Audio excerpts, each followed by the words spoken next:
Saudara-saudaraku yang saya kasihi di dalam Tuhan kita Yesus Kristus, pembacaan Alkitab bagi kita di minggu pagi ini oleh Departemen Pembinaan Jemaat Tingkat Sinode, pembacaan Yohanes 4 ayat 1 hingga 30, mereka sudah mengangkat tema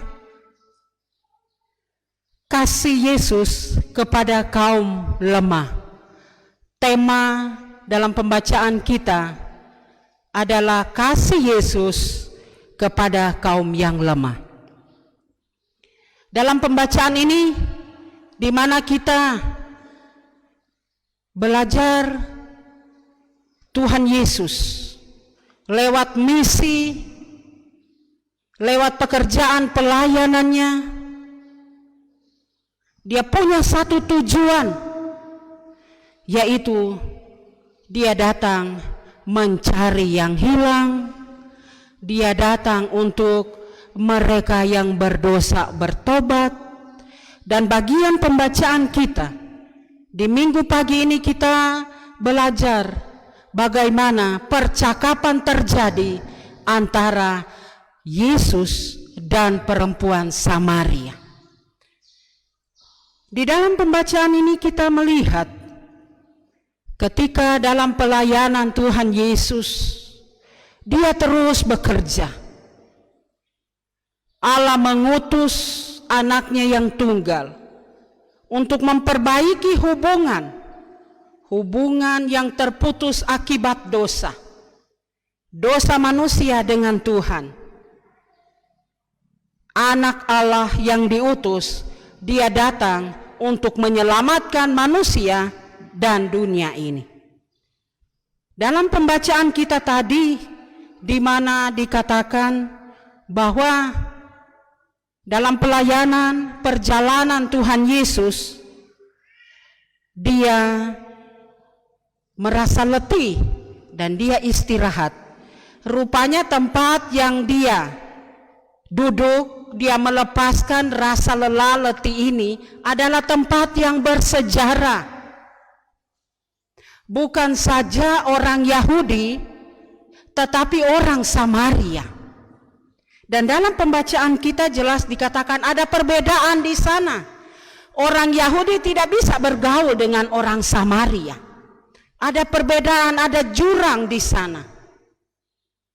Dan di sini Tuhan Yesus menjelaskan, memberikan pengertian kepada perempuan Samaria ini.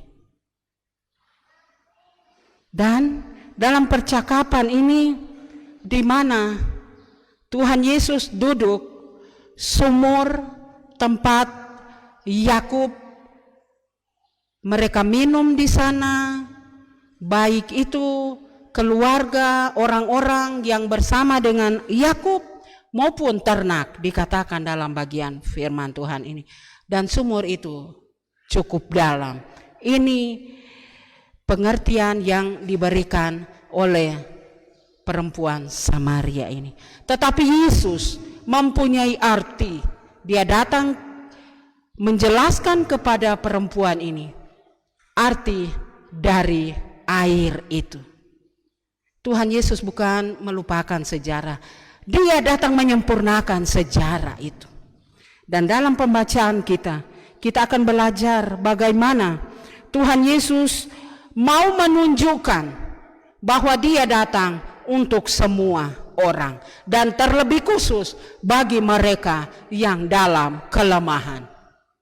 Perempuan ini menggambarkan semua manusia yang ada dalam dunia ini. Kelemahan ada di sana, ketidakberdayaan, ketidakmampuan mewakili semua orang. Nah, saudara-saudaraku yang diberkati Tuhan, dan Tuhan Yesus datang untuk menjelaskan arti daripada air.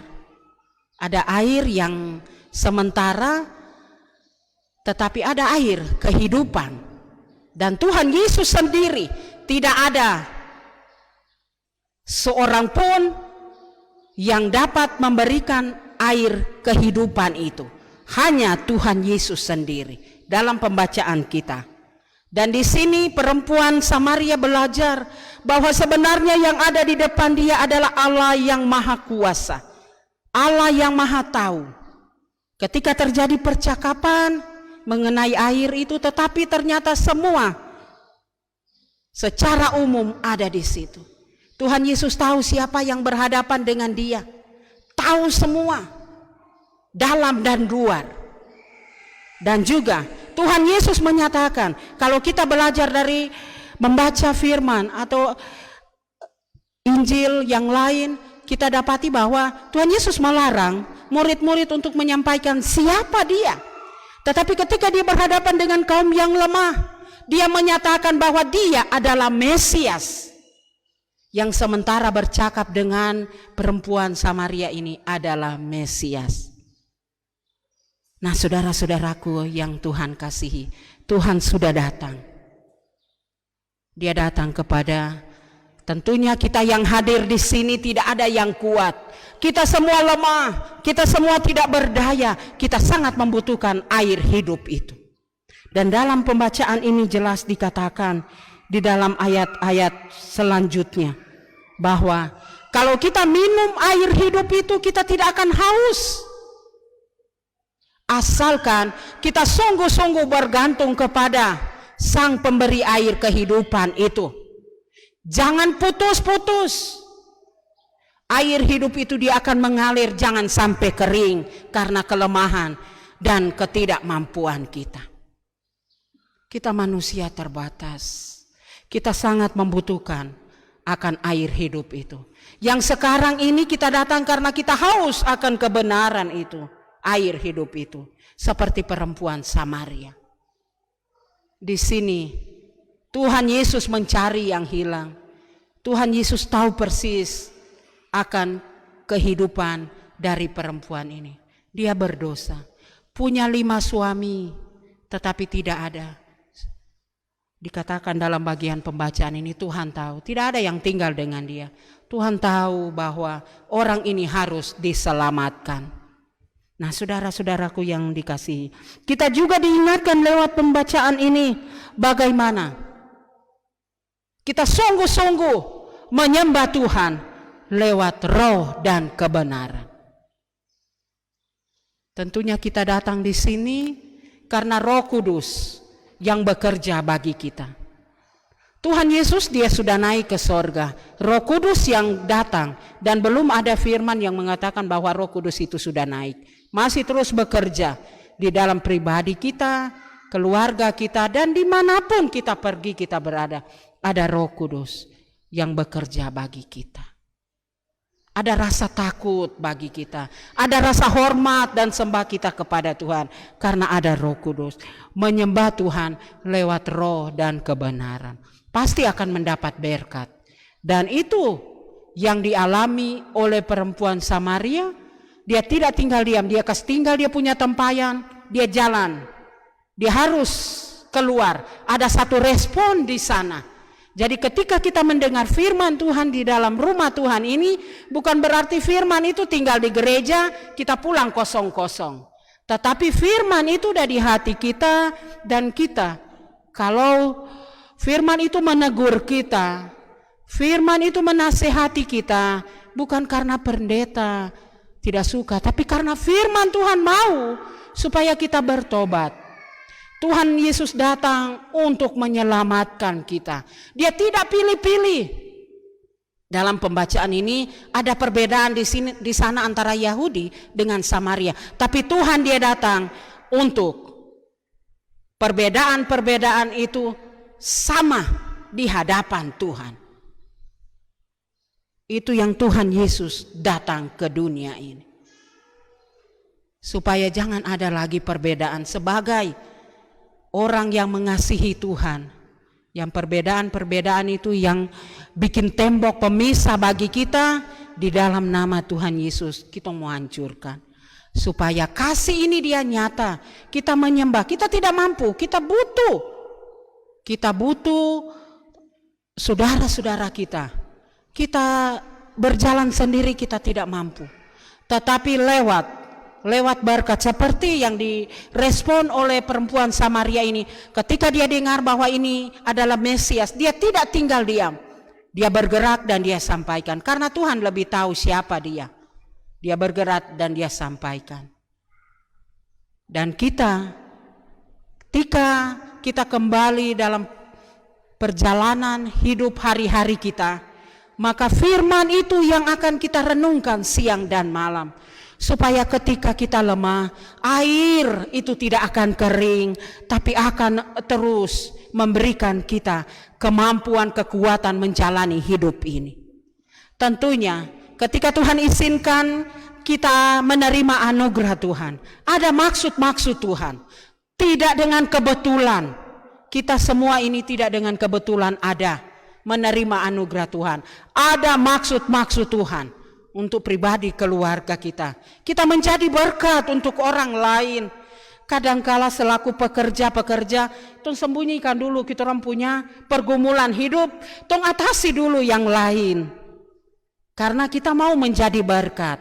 Bukan kita menyanyi, hidup ini adalah kesempatan, tetapi kesempatan itu jangan tidak memberi arti, tidak memberi makna untuk orang lain. Tuhan Yesus mau supaya kita dalam perjalanan ini banyak hal-hal yang Tuhan sudah kasih contoh. Tuhan sudah tinggalkan. Tuhan tinggal melanjutkan saja. Apa yang difirmankan dalam Alkitab ini sudah sempurna. Tuhan tinggal kasih baik saja dan laksanakan itu. Pasti apa yang menjadi kerinduan kita untuk air hidup itu akan terus mengalir, bukan saja mengalir sampai di hidup pribadi kita, rumah tangga kita, tapi sampai anak cucu kita akan terima sumber air itu. Tidak akan putus. Jangan bilang, aduh, satu generasi sudah putus, kita so habis. Tidak akan putus, pasti akan mengalir terus. Karena apa? Kita mau menyembah Tuhan lewat roh dan kebenaran. Karena di situ kita percaya ada janji Tuhan. Di situ ada berkat Tuhan yang kita peroleh. Kadang kita berdoa dan belum ada jawaban. Jawaban itu akan dijawab kepada anak-anak atau cucu-cucu kita. Dan pasti mereka akan bersyukur. Kami punya tete, kami punya nenek. Mereka itu sudah menabur. Kami yang menuai. Kami anak-anak. Contoh, ketika kita mungkin ada tamu, ada orang-orang sukses, dia akan bilang begini, saya punya orang tua sudah kerja di gereja ini dengan sungguh-sungguh. Dan sekarang mereka sudah pergi, diterima, mereka punya hadiah, mereka punya upah di sorga. Kami ini yang sekarang ini kami terima di dunia ini. Orang tua sudah pergi tapi mereka sudah meninggalkan buah bagi kita. Jangan kita tinggal diam. Jangan air atau kita punya penyembahan. Hari ini kita menyembah Tuhan lewat roh dan kebenaran. Nyata respon kita atas berkat Tuhan. Kita tidak mampu berjalan sendiri. Kita mau kuat apa? Tong manusia yang lemah.